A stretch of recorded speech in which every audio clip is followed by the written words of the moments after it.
Within the first 12 years of our marriage, I mean, we had turned ourselves into a mess, quite honestly. Personally, I was addicted to pornography. I had problems with games, video games, and a workaholic, and I had anger issues, and all that stuff contributed to just dissatisfaction and lack of intimacy altogether in our relationship. We had really grown apart in those 12 years. We had started off as friends. We met really young, and we really did have a strong friendship up front, but due to all the sin issues and life and hard parenting issues, we had just really grown apart, and we didn't talk much. We didn't spend much quality time together. And quite honestly, we got to a point where we didn't really even like each other that much. I would even go so far to say for myself that if I hadn't been a believer, I probably would have left. Phileo love, the main tenet of it is putting yourself down, sacrificing for the other, and it wasn't there.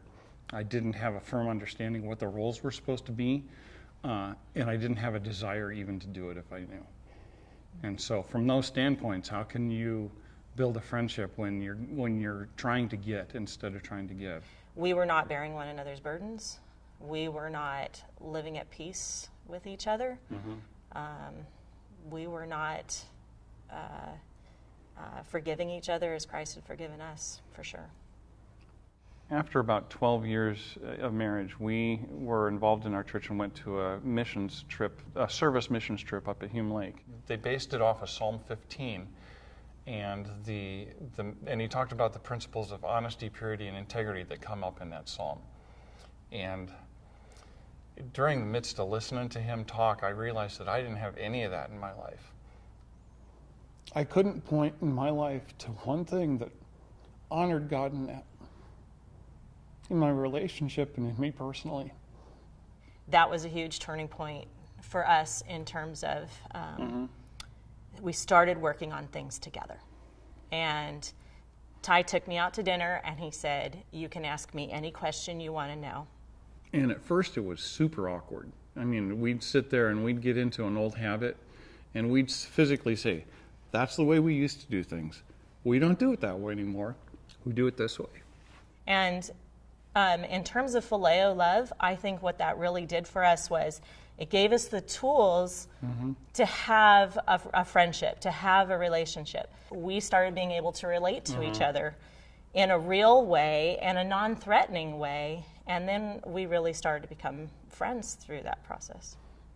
So it had been probably about 10, 12 years since that first major turning point, and things were so much better. And then in 2012, Ty got diagnosed with leukemia. Ty spent well over 100 days in the hospital over the next 9 months, going through chemotherapy and then later on a bone marrow transplant. And it turned out to be just an unexpected gift from the Lord. To see her commitment to being with me in the midst of all of that just absolutely blew me away. And when you're stuck together 24/7, basically in a hotel room, you talk about hard things. You talk about, and especially in trials, there's some really hard things that have to come up, right? Are we going to lose our house? Am I going to have a job when I get through this? Is Ty still going to be alive at the end of this week? So the level of intimacy and the level of trust and care just went through the roof. It was an incredible, it blows me away how much that trial really drove us together and knit us together in so many different ways. True friendship, in the biblical sense, the way I see it, has a lot to do with esteeming the other person, deferring to the other person, serving the needs of the other person. Seeing things in each other that are valuable and thinking about each other more than you think about yourself. Selfishness just kills a friendship. I would say, if you want to boil it down to one thing, I would say that it's love covers a multitude of sins. You're living in close proximity with somebody who's going to sin against you over and over and over again. And if every one of those things has to be reconciled, you're going to live a miserable life.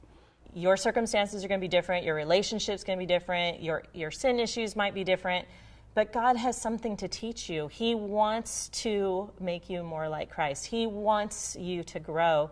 And so to set your heart to be determined that whatever God is doing in this situation, you're going to trust him, that he knows what's best, and that he's for you, and he wants your good.